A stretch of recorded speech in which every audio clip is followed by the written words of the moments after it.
Final table approach.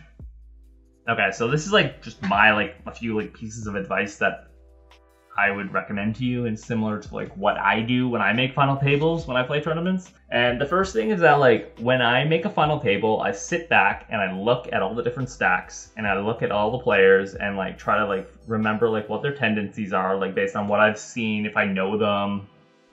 Maybe they're randoms. Hopefully I was able to pull up the other second to last table and watch what was going on there when we were getting deep.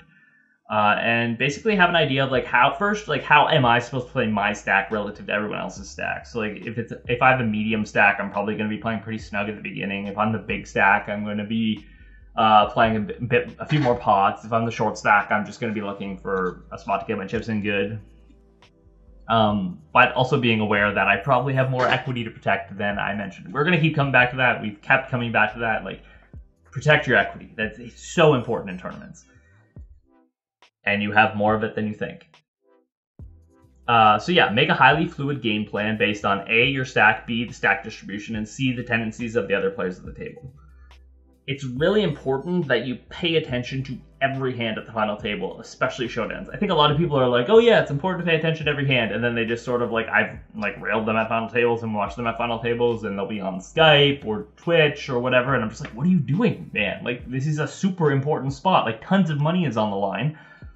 You don't make a final table like this every day. You should be focusing hardcore.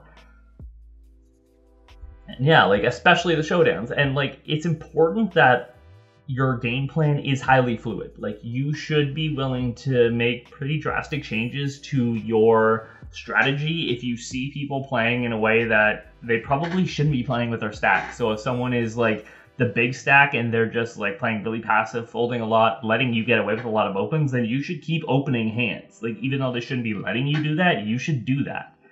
Or if you're the short stack and you see a bunch of medium stacks going crazy, you should absolutely tighten up and just let them collide and do stupid things and be playing tighter than you normally should be playing. You have to be aware of these things. And I added this at the end. We've already spent a lot of time talking about it and how people don't protect their equity from 5 to 9 hand at a lot of final tables. But yeah, my general strategy usually when I make a final table is to play a bit more snug than I probably should in the early stages if I'm a short or medium stack. Just because people are going to torch EV, folding is going to make money, and it's really just all about making the most money possible. Everyone's always oh, it's all about winning. Well, no, you have a stack, there's a distribution, there's a payout structure. You're trying to make as much money as possible. You're not trying to win the tournament. Obviously, yes, you're trying to win the tournament, but really your goal is to make as much money as possible.